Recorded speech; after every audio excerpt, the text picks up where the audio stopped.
ಈ ಸಮಾವೇಶದಲ್ಲಿ ಭಾಗವಹಿಸಿರ್ತಕ್ಕಂಥ ಅಖಿಲ ಭಾರತ ಕಾಂಗ್ರೆಸ್ಸಿನ ಅಧ್ಯಕ್ಷರಾದಂಥ ಮಾನ್ಯ ಮಲ್ಲಿಕಾರ್ಜುನ ಖರ್ಗೆ ಅವರೇ, ಎಐಸಿಸಿ ಪ್ರಧಾನ ಕಾರ್ಯದರ್ಶಿಗಳು, ಲೋಕಸಭಾ ಸದಸ್ಯರು ಆದಂಥ ಶ್ರೀಮತಿ ಪ್ರಿಯಾಂಕ್ ಗಾಂಧಿಯವರೇ, ಎಐಸಿಸಿ ಪ್ರಧಾನ ಕಾರ್ಯದರ್ಶಿಗಳು ಹಾಗೂ ಲೋಕಸಭಾ ಸದಸ್ಯರಾದಂಥ ಕೆ.ಸಿ. ವೇಣುಗೋಪಾಲ್ ಅವರೇ, ನಮ್ಮ ರಾಜ್ಯದ ಉಸ್ತುವಾರಿ ಕಾರ್ಯದರ್ಶಿಗಳಾದಂಥ ರಣದೀಪ್ ಸಿಂಗ್ ಸುರ್ಜೇವಾಲಾ ಅವರೇ,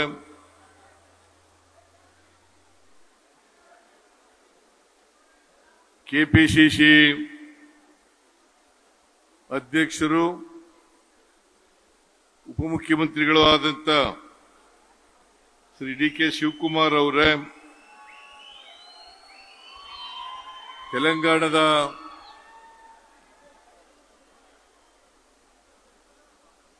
ಉಪಮುಖ್ಯಮಂತ್ರಿಗಳಾದಂಥ ಶ್ರೀ ಭಟ್ಟಿ ವಿಕ್ರಮಾರ್ಕ ಅವರೇ, ಎಲ್ಲ ಎಐಸಿಸಿ ಕಾರ್ಯಕಾರಿ ಸಮಿತಿಯ ಸದಸ್ಯರುಗಳೇ, ಎಐಸಿಸಿ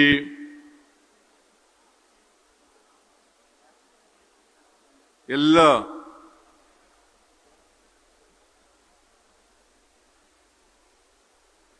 ಪ್ರಧಾನ ಕಾರ್ಯದರ್ಶಿಗಳೇ, ವೇದಿಕೆ ಮೇಲೆ ಇರ್ತಕ್ಕಂಥ ಎಲ್ಲ ಆಹ್ವಾನಿತ ಗಣ್ಯರೇ, ಇಲ್ಲಿ ರಾಜ್ಯದ ಮೂಲೆ ಮೂಲೆಗಳಿಂದ ಬಂದಿರತಕ್ಕಂಥ ಕಾರ್ಯಕರ್ತ ಬಂಧುಗಳೇ, ತಾಯಂದಿರೇ, ಸುದ್ದಿ ಮಾಧ್ಯಮದ ಗೆಳೆಯರೇ, ನೀವೆಲ್ಲರೂ ಕೂಡ ಬೆಳಿಗ್ಗೆಯಿಂದ ಈ ಕಾರ್ಯಕ್ರಮದಲ್ಲಿ ಭಾಗವಹಿಸಿದ್ದೀರಿ. ನಾನು ಹೆಚ್ಚು ಮಾತನಾಡಿದರೆ ನಿಮ್ಮ ಸಹನೆಯನ್ನ ಪರೀಕ್ಷೆ ಮಾಡದಂತೆ ಆಗುತ್ತದೆ. ಆದ್ರಿಂದ ಮಲ್ಲಿಕಾರ್ಜುನ ಖರ್ಗೆ ಅವರು, ಪ್ರಿಯಾಂಕ್ ಗಾಂಧಿಯವರು, ವೇಣುಗೋಪಾಲ್ ಅವರು, ಸುರ್ಜೇವಾಲಾ ಅವರು ಡೆಲ್ಲಿಗೆ ಹೋಗಬೇಕಾಗಿರೋದ್ರಿಂದ ನಾನು ಹೆಚ್ಚು ಮಾತನಾಡಲಿಕ್ಕೆ ಹೋಗಲ್ಲ. ಇವತ್ತು ನಮ್ಮ ಎಲ್ಲ ಕಾರ್ಯಕರ್ತರ ಮುಂದೆ ಇರ್ತಕ್ಕಂಥ ಸವಾಲು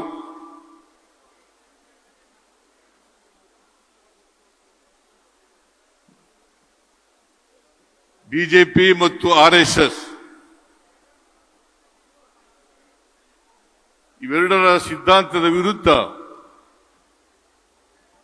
ಹೋರಾಟ ಮಾಡಬೇಕಾಗಿರ್ತಕ್ಕಂಥ ಕರ್ತವ್ಯ ಪ್ರತಿಯೊಬ್ಬ ಕಾಂಗ್ರೆಸ್ಸಿನ ಕಾರ್ಯಕರ್ತರ ಮೇಲೆ ಇದೆ ಅಂತಕ್ಕಂಥ ಮಾತುಗಳನ್ನು ಹೇಳಲಿಕ್ಕೆ ಬಯಸ್ತಾ ಇದ್ದೇನೆ.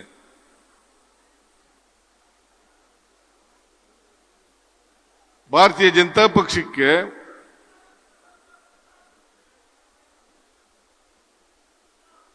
ಆರ್ಎಸ್ನ ಸಿದ್ಧಾಂತವೇ ಭಾರತೀಯ ಜನತಾ ಪಕ್ಷದ ಸಿದ್ಧಾಂತ. ಭಾರತೀಯ ಜನತಾ ಪಕ್ಷ ಅವರ ಕೈಗೊಂಬೆಯಾಗಿ ಕೆಲಸ ಮಾಡ್ತಾ ಇರ್ತಕ್ಕಂಥದ್ದು, ಆರ್ಎಸ್ಎಸ್ನ ಕೈಗೊಂಬೆಯಾಗಿ ಕೆಲಸ ಮಾಡ್ತಾ ಇರ್ತಕ್ಕಂಥದ್ದೇ ಅವರ ಸಿದ್ಧಾಂತ. ಒಡಕು ಮತ್ತು ತಾರತಮ್ಯ ಇವೆರಡನ್ನ ಈ ದೇಶದಲ್ಲಿ ಬಹಳ ವ್ಯವಸ್ಥಿತವಾಗಿ ಮಾಡಲಿಕ್ಕೆ ಪ್ರಾರಂಭ ಮಾಡಿದ್ದಾರೆ. ಅವರು ಗಾಂಧೀಜಿಯವರನ್ನು ಕೂಡ ವಿರೋಧ ಮಾಡಿದ್ರು, ಬಾಬಾ ಸಾಹೇಬ್ ಅಂಬೇಡ್ಕರ್ ಅವರನ್ನು ಕೂಡ ವಿರೋಧ ಮಾಡಿದ್ರು, ಸಂವಿಧಾನವನ್ನು ಕೂಡ ವಿರೋಧ ಮಾಡಿದ್ರು. ಕಾರಣ ಯಾಕಪ್ಪ ಅಂತಂದ್ರೆ RSS ನ ಸಿದ್ಧಾಂತವನ್ನ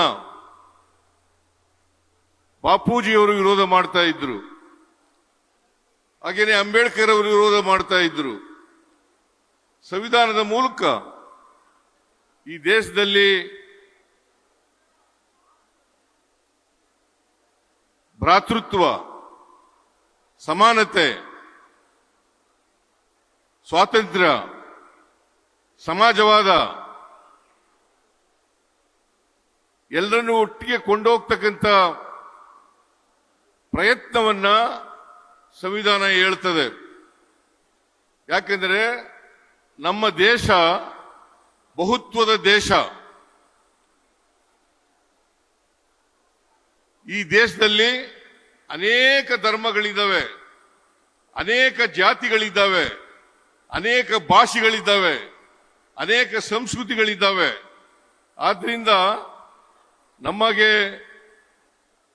ನಾವು ಎಲ್ಲರನ್ನೂ ಒಟ್ಟಿಗೆ ಕೊಂಡು ಹೋಗ್ತಕ್ಕಂಥ ಪ್ರಯತ್ನವನ್ನು ಮಾಡಬೇಕಾಗಿರ್ತಕ್ಕಂಥದ್ದು ಅತ್ಯಂತ ಅವಶ್ಯ. ಎಲ್ಲರನ್ನೂ ಮನುಷ್ಯರಾಗಿ ಕಾಣಬೇಕಾಗಿರ್ತಕ್ಕಂಥದ್ದು ಅತ್ಯಂತ ಅವಶ್ಯ. ಅದಕ್ಕಾಗಿ ಭಾರತೀಯ ಜನತಾ ಪಕ್ಷದವರು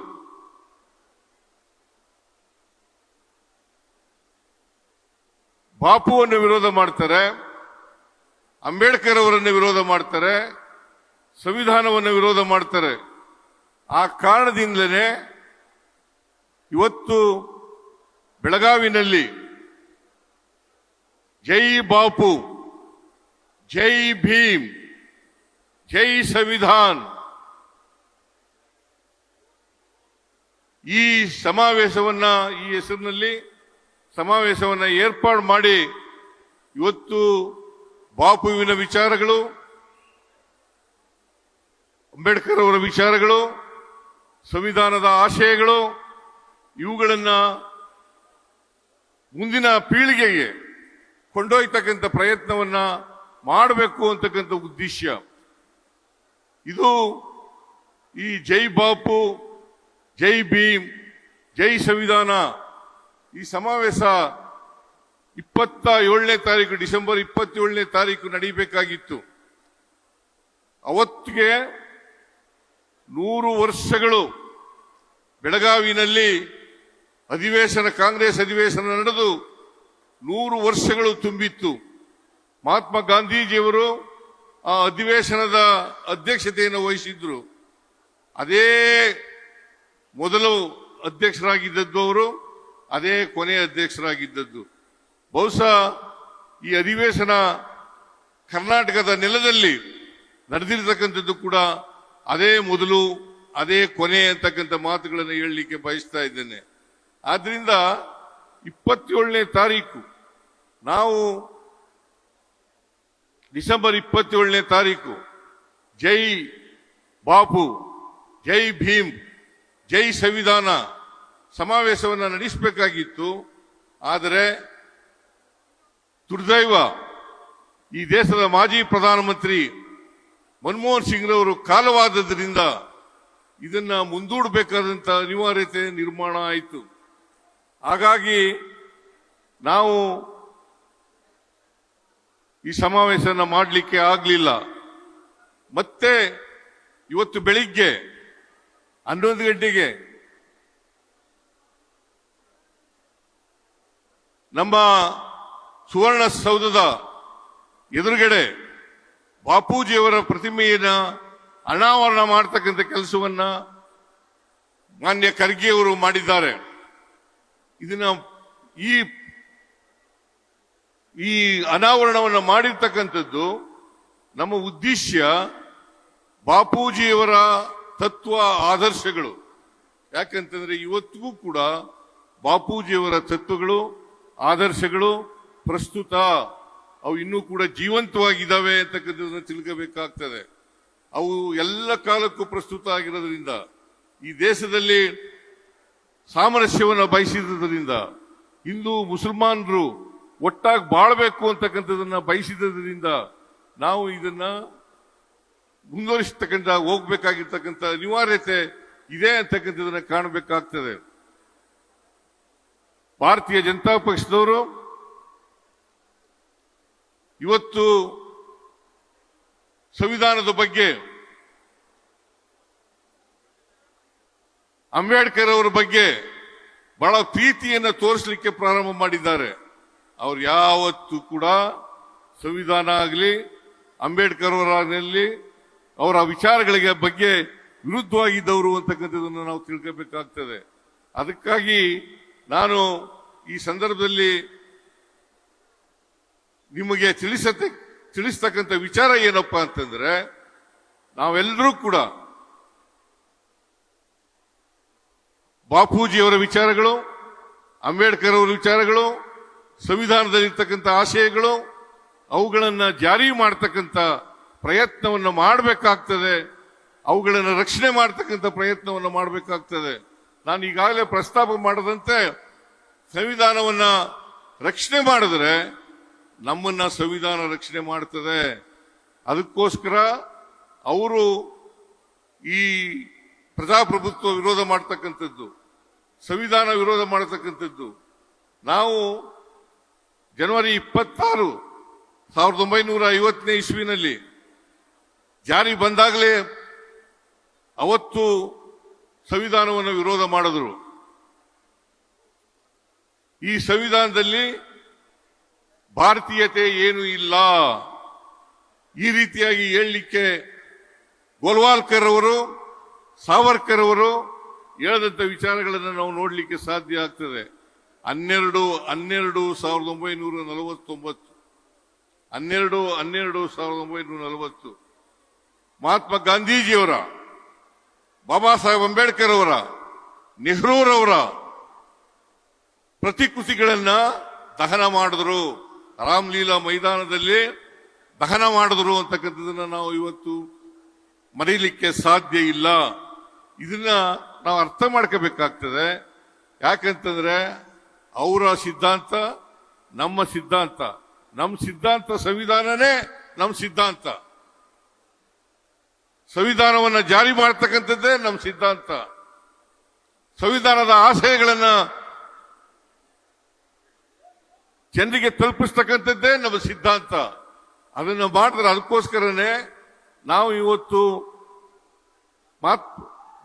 ಬಾಬಾ ಸಾಹೇಬ್ ಅಂಬೇಡ್ಕರ್ ಅವರು ಹೇಳ್ತಾ ಇದ್ರು, ಈ ದೇಶಕ್ಕೆ ಸ್ವಾತಂತ್ರ್ಯ ಬಂದದಕ್ಕೆ ಸಾರ್ಥಕ ಆಗ್ಬೇಕಾದ್ರೆ ಈ ದೇಶದ ಎಲ್ಲ ಜನರಿಗೆ ಆರ್ಥಿಕ ಸಾಮಾಜಿಕ ಸ್ವಾತಂತ್ರ್ಯ ಸಿಕ್ಕಿದಾಗ ಮಾತ್ರ, ಅವರನ್ನ ಆರ್ಥಿಕವಾಗಿ ಸಾಮಾಜಿಕವಾಗಿ ಸ್ವಾವಲಂಬಿಗಳನ್ನಾಗಿ ಮಾಡಿದಾಗ ಮಾತ್ರ ದೇಶಕ್ಕೆ ಸ್ವಾತಂತ್ರ್ಯ ಬಂದದಕ್ಕೆ ಸಾರ್ಥಕ ಆಗ್ತದೆ ಅಂತಕ್ಕಂಥ ಮಾತುಗಳನ್ನ ಹೇಳಿದ್ದಾರೆ. ಅದಕ್ಕೋಸ್ಕರವಾಗಿ ನಾವು ಹಿಂದೆ ಅಧಿಕಾರದಲ್ಲಿದ್ದಾಗ, ಈಗ ಅಧಿಕಾರದಲ್ಲಿದ್ದಾಗ ನಾವು ಈ ವರ್ಗದ ಜನ, ಬಡವರು, ಯಾವುದೇ ಧರ್ಮದಲ್ಲಿರಲಿ, ಯಾವುದೇ ಜಾತಿಗೆ ಸೇರಿರಲಿ, ಅವರೆಲ್ಲರಿಗೂ ಕೂಡ ಆರ್ಥಿಕ ಸಾಮಾಜಿಕ ಶಕ್ತಿಯನ್ನು ಕೊಡ್ತಕ್ಕಂಥ ಪ್ರಯತ್ನವನ್ನು ಮಾಡ್ತಾ ಇದ್ದೇವೆ. ನಮ್ಮ 2003ರಿಂದ 2018ವರೆಗೆ ನಮ್ಮ ಸರ್ಕಾರ ಇದ್ದಾಗ ಅನೇಕ ಭಾಗ್ಯಗಳನ್ನು ಕೊಟ್ಟು, ಆರ್ಥಿಕ ಸಾಮಾಜಿಕ ಕಾರ್ಯಕ್ರಮಗಳನ್ನು ಕೊಟ್ಟು, ಎಲ್ಲ ಜಾತಿಯ ಬಡವರಿಗೆ, ಎಲ್ಲ ಧರ್ಮದ ಬಡವರಿಗೆ ಆರ್ಥಿಕವಾಗಿ ಸಾಮಾಜಿಕವಾಗಿ ಶಕ್ತಿ ತುಂಬತಕ್ಕಂಥ ಪ್ರಯತ್ನವನ್ನು ಮಾಡೋದು. ಈಗ ಮತ್ತೆ 2023ರಲ್ಲಿ ನಾವು ಅಧಿಕಾರಕ್ಕೆ ಬಂದ ಮೇಲೆ 5 ಗ್ಯಾರಂಟಿಗಳನ್ನು ಘೋಷಣೆ ಮಾಡಿದ್ದವು. ಆ 5 ಗ್ಯಾರಂಟಿಗಳನ್ನು ಕೂಡ ಇವತ್ತು ನಾವು ಅಧಿಕಾರಕ್ಕೆ ಬಂದು 1 ವರ್ಷ 8 ತಿಂಗಳಾಯಿತು. ಇವತ್ತಿಗೆ ಈ 1 ವರ್ಷ 8 ತಿಂಗಳಲ್ಲಿ ಎಲ್ಲ 5 ಗ್ಯಾರಂಟಿಗಳನ್ನು ಕೂಡ ಜಾರಿ ಮಾಡಿದ್ದೇವೆ. ಸುಮಾರು 56,000 ಕೋಟಿ ರೂಪಾಯಿಗಳನ್ನು ಈ ಗ್ಯಾರಂಟಿ ಯೋಜನೆಗಳಿಗೆ ಕೊಡ್ತಾ ಇದ್ದೀವಿ. ನಾವು ಈ ವರ್ಷದ ಬಜೆಟ್ನಲ್ಲಿ 24-25 ಬಜೆಟ್ನಲ್ಲಿ 52,009 ಕೋಟಿ ರೂಪಾಯಿಗಳನ್ನ ಬಜೆಟ್ನಲ್ಲಿ ಇರಿಸಿದ್ದೇವೆ. ಇವರು ಹೇಳ್ತಾ ಇದ್ರು ಭಾರತೀಯ ಜನತಾ ಪಕ್ಷದವರು, RSSನವರು ಈ ಗ್ಯಾರಂಟಿ ಯೋಜನೆಗಳನ್ನ ಜಾರಿ ಮಾಡಲಿಕ್ಕೆ ಸಾಧ್ಯ ಇಲ್ಲ. ಒಂದು ವೇಳೆ ಜಾರಿ ಮಾಡಿದರೆ ಅಭಿವೃದ್ಧಿ ಕೆಲಸಗಳಿಗೆ ಹಣ ಇರಲ್ಲ ಅಂತಕ್ಕಂಥ ಮಾತುಗಳನ್ನು ಹೇಳ್ತಾ ಇದ್ರು. ಇವತ್ತು ಗ್ಯಾರಂಟಿ ಯೋಜನೆಗಳನ್ನು ಕೂಡ ಜಾರಿ ಮಾಡಿದ್ದೀವಿ, ಅವರಿಗೆ ನೇರವಾಗಿ ತಲುಪಿಸ್ತಕ್ಕಂಥ ಕೆಲಸವನ್ನು ಮಾಡಿದ್ದೇವೆ. ಅಷ್ಟೇ ಅಲ್ಲ, ಅಭಿವೃದ್ಧಿ ಕೆಲಸಗಳನ್ನ ಕೂಡ ಮಾಡ್ತಾ ಇದ್ದೀವಿ. ಅದರಿಂದ ಕಾಂಗ್ರೆಸ್ ಪಕ್ಷ ಮಾತ್ರ ಎಲ್ಲ ವರ್ಗದ ಜನರನ್ನ, ಎಲ್ಲ ಧರ್ಮದವರನ್ನ ಒಟ್ಟಿಗೆ ಕೊಂಡು ಹೋಗ್ತಕ್ಕಂಥ ಶಕ್ತಿ ಇರ್ತಕ್ಕಂಥದ್ದು. ನಾವು ಯಾವತ್ತೂ ಕೂಡ ಮನುಷ್ಯರನ್ನ ದ್ವೇಷ ಮಾಡತಕ್ಕಂಥ ಕೆಲಸವನ್ನ ಮಾಡಲ್ಲ, ನಾವು ಪರಸ್ಪರ ಪ್ರೀತಿಸ್ತಕ್ಕಂಥ ಕೆಲಸವನ್ನು ಮಾಡುತ್ತೇವೆ. ಅದಕ್ಕಾಗಿ ಕಾಂಗ್ರೆಸ್ ಪಕ್ಷವನ್ನ ನಾವೆಲ್ಲರೂ ಕೂಡ ಬಲವಾಗಿ ಕಟ್ಟತಕ್ಕಂಥ ಕೆಲಸವನ್ನು ಮಾಡಬೇಕು. ಅಷ್ಟರ ಜೊತೆಗೆ ಬಿಜೆಪಿ ಮತ್ತು RSSನ ಸಿದ್ಧಾಂತವನ್ನ ಜನರಿಗೆ ತಿಳಿಸಿ, ಅದರಿಂದ ಸಮಾಜ ಒಡಿತಾರೆ, ಸಮಾಜವನ್ನ ಛಿದ್ರ ಮಾಡ್ತಾರೆ, ಮನುಷ್ಯರ ಮನಸ್ಸುಗಳನ್ನು ಒಡೆದಾಕ್ತಾರೆ ಅಂತಕ್ಕಂಥ ಮಾತುಗಳನ್ನ ತಿಳಿಸ್ತಕ್ಕಂಥ ಪ್ರಯತ್ನವನ್ನ ನಾವು ಮಾಡಬೇಕಾಗ್ತದೆ. ಅದಕ್ಕಾಗಿ ಇವತ್ತು ನಾವೆಲ್ಲ ಕಾಂಗ್ರೆಸ್ಸಿನ ಕಾರ್ಯಕರ್ತರು ಸಂವಿಧಾನವನ್ನು ಉಳಿಸಲಿಕ್ಕೋಸ್ಕರ, ಬಾಪು ತತ್ವ ಆದರ್ಶಗಳನ್ನ ಜನರಿಗೆ ತಿಳಿಸ್ತಕ್ಕಂಥ, ಅಂಬೇಡ್ಕರ್ ಅವರ ವಿಚಾರಗಳನ್ನು ಜನರಿಗೆ ತಿಳಿಸ್ತಕ್ಕಂಥ, ನಾವು ಅದಕ್ಕೋಸ್ಕರನೇ ನಮ್ಮ ಸರ್ಕಾರ ಈ ಸಾರಿ ಅಧಿಕಾರಕ್ಕೆ ಬಂದ ಮೇಲೆ ಸಮಾಜ ಕಲ್ಯಾಣ ಮಂತ್ರಿ ಮಾದೇವಪ್ಪನವರ ಮುಂದಾಳತ್ವದಲ್ಲಿ ಇವತ್ತು ಶಾಲಾ ಕಾಲೇಜುಗಳಲ್ಲಿ ಸಂವಿಧಾನದ ಪೀಠಿಕೆಯನ್ನ ಎಲ್ಲರಿಗೂ ತಿಳಿಸ್ತಕ್ಕಂಥ, ಅದನ್ನ ಓದಿಸ್ತಕ್ಕಂಥ ಕೆಲಸವನ್ನ ಮಾಡ್ತಾ ಇದ್ದೀವಿ. ಇದನ್ನ ಯಾಕೆ ಮಾಡ್ತಾ ಇದ್ದೀವಿ ಅಂತಂದ್ರೆ, ಸಂವಿಧಾನದ ಆಶಯಗಳು ಗೊತ್ತಾಗಬೇಕು, ಸಂವಿಧಾನದ ಪೀಠಿಗೆ ಅರ್ಥ ಆಗಬೇಕು, ಅದನ್ನ ಜನರಿಗೆ ತಿಳಿಸ್ತಕ್ಕಂಥ ಕೆಲಸವನ್ನ ಮಾಡಬೇಕಾಗ್ತದೆ. ನಮ್ಮ ಎಲ್ಲ ಕಾರ್ಯಕರ್ತರು ಜನರಿಗೆ RSS ಸಿದ್ಧಾಂತ, ಬಿಜೆಪಿ ಸಿದ್ಧಾಂತವನ್ನು ಜನರಿಗೆ ಮುಟ್ಟಿಸ್ತಕ್ಕಂಥದ್ದು, ಅವರು ಹೇಗೆ ಜನರನ್ನ ದ್ವೇಷಿಸ್ತಾರೆ, ಹೇಗೆ ಅವರು ಅಧಿಕಾರಕ್ಕೆ ಬಂದರೆ ಸರ್ವಾಧಿಕಾರಿಯಂತೆ ವರ್ತಿಸ್ತಾರೆ ಅಂತಕ್ಕಂಥದ್ದನ್ನು ತಿಳಿಸ್ತಕ್ಕಂಥ ಪ್ರಯತ್ನವನ್ನು ಮಾಡಬೇಕು. ಯಾಕಂದ್ರೆ ಅವರು ಪ್ರಜಾಪ್ರಭುತ್ವದಲ್ಲಿ ನಂಬಿಕೆ ಇಲ್ಲ, ಸರ್ವಾಧಿಕಾರದಲ್ಲಿ ನಂಬಿಕೆ ಇಲ್ಲ. ಇಂಥ ಬಿಜೆಪಿಯವರನ್ನ ನಾವು ಸೋಲಿಸಬೇಕಾಗ್ತದೆ. ಇವತ್ತು ನಾವು ಚುನಾವಣೆಯಲ್ಲಿ ಗೆಲ್ತಕ್ಕಂಥದ್ದು ಬಹಳ ಮುಖ್ಯವಲ್ಲ, ಆದರೆ ನಮ್ಮ ಸಿದ್ಧಾಂತ ಗೆಲ್ಲಬೇಕು ಅಂತಕ್ಕಂಥದ್ದನ್ನ ಅರ್ಥ ಮಾಡ್ಕೋಬೇಕಾಗ್ತದೆ. ಚುನಾವಣೆಯಲ್ಲಿ ಗೆಲ್ಲೋದು ಸೋಲೋದು ಬಹಳ ಮುಖ್ಯ ಅಲ್ಲ, ಆದರೆ ನಮ್ಮ ಸಿದ್ಧಾಂತ ಗೆಲ್ಲಬೇಕು. ನಾವು ನಮ್ಮ ಸಿದ್ಧಾಂತ ಗೆದ್ರೆ ನಾವು ಸಮಾಜದಲ್ಲಿ ಸಮಾಜವನ್ನು ನಿರ್ಮಾಣ ಮಾಡಲಿಕ್ಕೆ ಸಾಧ್ಯ ಆಗ್ತದೆ ಅಂತಕ್ಕಂಥ ಮಾತುಗಳನ್ನು ಹೇಳಲಿಕ್ಕೆ ಬಯಸ್ತಾ ಇದ್ದೇನೆ. ಅದರಿಂದ ನಾವು ಸಿದ್ಧಾಂತವನ್ನು ತಿಳಿಸತಕ್ಕಂಥ, ಸಂವಿಧಾನವನ್ನು ತಿಳಿಸ್ತಕ್ಕಂಥ, ಬಾಪು ವಿಚಾರಗಳನ್ನು ತಿಳಿಸ್ತಕ್ಕಂಥ, ಅಂಬೇಡ್ಕರ್ ಅವರ ವಿಚಾರಗಳನ್ನು ತಿಳಿಸ್ತಕ್ಕಂಥ ಕೆಲಸವನ್ನು ಮಾಡಿದಾಗ ಮಾತ್ರ ನಾವು ಈ ದೇಶವನ್ನ ಒಂದು ಸಮಾಜವಾದಿ ಸಮಾಜವನ್ನು ಕಟ್ಟಲಿಕ್ಕೆ ಸಾಧ್ಯ ಆಗ್ತದೆ, ಸಮಾಜದಲ್ಲಿ ಪರಿವರ್ತನೆ ತರಲಿಕ್ಕೆ ಸಾಧ್ಯ ಆಗ್ತದೆ ಅಂತಕ್ಕಂಥ ಮಾತುಗಳನ್ನು ಹೇಳಿ, ಇವತ್ತು ನೀವೆಲ್ಲರೂ ಕೂಡ ಬೆಳಿಗ್ಗೆಯಿಂದ ಬಂದು ಈ ಕಾರ್ಯಕ್ರಮವನ್ನು ಯಶಸ್ವಿಯಾಗಿ ಮಾಡಿದ್ದೀರಿ. ಅದಕ್ಕೋಸ್ಕರವಾಗಿ ಎಲ್ಲ ಕಾರ್ಯಕರ್ತ ಬಂಧುಗಳಿಗೆ ಪಕ್ಷದ ವತಿಯಿಂದ, ಸರ್ಕಾರದ ವತಿಯಿಂದ ನಿಮಗೆ ಧನ್ಯವಾದಗಳನ್ನು ತಿಳಿಸಿ ನನ್ನ ಮಾತುಗಳನ್ನ ಮುಗಿಸ್ತೇನೆ.